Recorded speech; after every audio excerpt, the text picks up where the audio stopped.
Welcome to the Lost Vet podcast, where we are helping you get back to your passion and purpose. I'm your host, Dr. Melodie Chan, and in this episode of Destination People, we'll talk about how a team charter can help you manage behaviors of individuals on your team. And you're probably asking yourself, what is a team charter? Well, keep listening to find out. Let's start from the top and define this term team charter. What exactly is a team charter, Rob? Because I know this is an area that you're very passionate about. Yeah, I think this has probably been one of my real go-to exercises over the last 15 or 20 years. Because it's something which I think when you don't have it actually causes quite a lot of problems and causes a lot of grey area. So a team charter essentially is where the team itself describes the set of standards that they'd like to be held to. And it typically doesn't sit in that area of, like KPIs or contracts or typical roles and responsibilities. It sits outside of that. Typically, it's more around behaviors. So the exercise to create the charter, and then we could perhaps talk about an example of what I mean, but the exercise to create a charter is built around a simple question, which is, what is it reasonable to expect from each other? What is it reasonable to expect from each other? And what I love about that question is the word reasonable. So it sets the tone of the conversation up to something that should just be a norm, something that should just be acceptable, something that should just be available to you every day. So typically the easiest way to organize that, you can do it virtually, you can do it face-to-face, gather a team together, whiteboard, flip chart, piece of paper on a table. It's very, very low tech. And just brainstorm that question. What is it reasonable to expect from each other? And you'll come up, the team will come up with loads of different things. They'll come up with, honesty, trust, accountability, open communication, lots of things. And maybe some things you might even not expect. But what you'll have is like this smorgasbord of positive intent. And what you do then is you turn those into like statements. Now, I wouldn't suggest you get beyond like 8, 9, or 10, to be honest, because otherwise it just becomes a bit unwieldy. But you can turn them into statements, and they should always start with, we will always. And again, it's not that we will always do this, but it sets the standard. Okay, it sets the standard. So it might be, we will always be open and transparent with one another. We will always share our opinions and contribute to meetings. We will always ... Okay, so you get the idea. So the idea behind this is about creating a standard that the team have agreed to. So, that kind of idea that people support what they create. So they'll create this standard that then becomes like kind of the way you can kind of like wrap it around the way that you work together as a group. So what this does is it creates a behavioural standard rather than just a job standard. But jobs can be easy enough to manage in a way because there's kind of measures and controls, the number of phone calls we have to do, the number of patients we have to see in a day, the accuracy of our filing and paperwork, the efficacy of the way we do our job, the standards that we keep, mystery shoppers. There's lots of ways that we can measure business. But often what I find is that managers then get a bit stuck if maybe their attitude isn't aligned, or they're behaving in a way that's contrary to a positive working environment. So I would say this is encouragement to everyone. It is definitely up to the leader to set the standard. Okay, it is not up to the team to define what that standard is. You definitely get to say, we need to have a positive working environment. But what your team should say is how you're going to achieve that. And the what comes from you, but the how comes from them. And the how is your charter. So there's a couple of ways that you can extend this as well.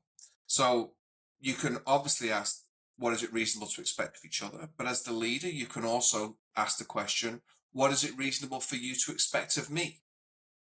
Okay, and you can also ask the question, what is it reasonable for me to expect of you? You can extend it even further. You can say, what is it reasonable for our customers to expect of us? Our community. You can broaden the exercise out, and you can create very, very powerful statements of intent that have been created and developed by the team. then you get to use those, right? So you get to use them at team meetings, you get to use them in conversation, you get to challenge and question people. So with a poor performer, where you maybe not hitting the mark numbers wise, that can be quite straightforward. But one of the most consistent challenges I get brought to my calls, my coaching calls, is I've got this performer, they're doing their job, they're hitting all the marks, they're doing all the whatnots and the things and the rejigs and everything's happening.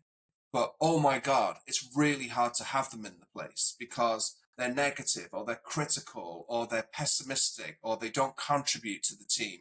They just do the bare minimum. And that's the hard stuff of management, right? The easy stuff is going, that thing should be over there and you've not done it, and it's an easy conversation. When you're kind of saying, well, they go, because the answer is also, I'm doing my job, and you're going, yeah, but you're not doing it with a great attitude, and that can feel like a bit vindictive, or it can feel like over personalized. So the point about the charter is it allows you to set this standard in the background, so that if someone is behaving contrary to that, and potentially they've contributed to it, then you can say, look, this is what we all agreed was reasonable. This is what we agreed as a team. And that is not related to that. Like, you're not behaving in accordance with that. So what do you think about that? Give me reasons why you think you are. Tell me what you could do to change it. You can at least have a constructive conversation.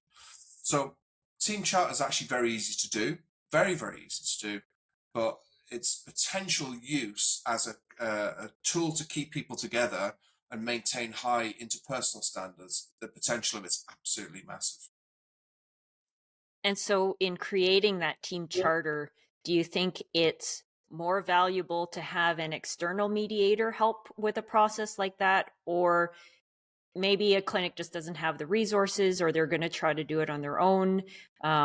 If you were to advise a clinic, so again, two questions. If you're going to advise a clinic then to try to execute this on their own, where would they start and who should be leading it? That's a super question. I think if I could be completely candid, I would say the first option is, well, who should do it? If you're light on resources, remember it's a team charter. So I wouldn't necessarily feel the responsibility as the leader or as the owner to do that charter myself. I'd be very comfortable for you to kind of offer it to the team and say, look, I've learned about this exercise, but I think I might skew it the wrong direction if I lead this session. So I'd really like you to help me run it. And it's only, you're only asking a question and brainstorming, but I'd really like your help with it. The other way you could think about it is you could think about the person that is the most challenging and ask them to run the session. Because what we often do is we make excuses for those people and kind of either leave them out of these type of exercises or just expect them to be pessimistic and negative. So we just kind of go, oh God, what are they going to be like at the meeting? And then we don't have the meeting at all because we don't want them to derail it. But actually, if you give them the responsibility for running the session and say, look, I know you've got strong opinions. I know that you like to work here. I know that you're a very capable person. I couldn't think of anyone better to run this session than you. And bring your enemies closer, as the saying goes. Get them involved in the process. And then because they're accountable and they're responsible for it, then you might be interested in to see the output that they can create for you, because they won't want to do a bad job. So there's two potentially different ways that you might approach that. Okay.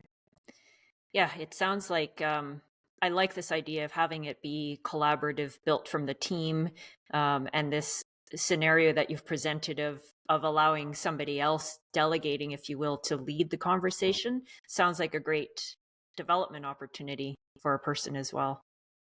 Absolutely. And I think it's worth just mentioning as well, Melodie, that this does not replace your values. This does not replace your mission statement, if you have one. This does not replace your purpose. This is not something which needs to interfere in any of those kind of more structural, organizational, operational ways of defining the culture in your business. This is really about the day to day. How do we mesh along together? How do we want to work together? What kind of reception desk do we want to work in? What kind of operating theatre do we want to work in? What kind of team do we want to be part of?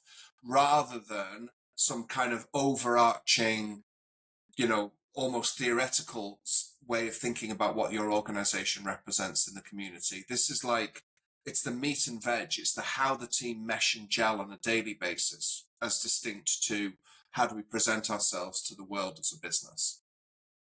Often when we think about our businesses, it's easy to think about key performance indicators or KPIs or numbers or targets that we have to hit to help us define what we're doing day to day.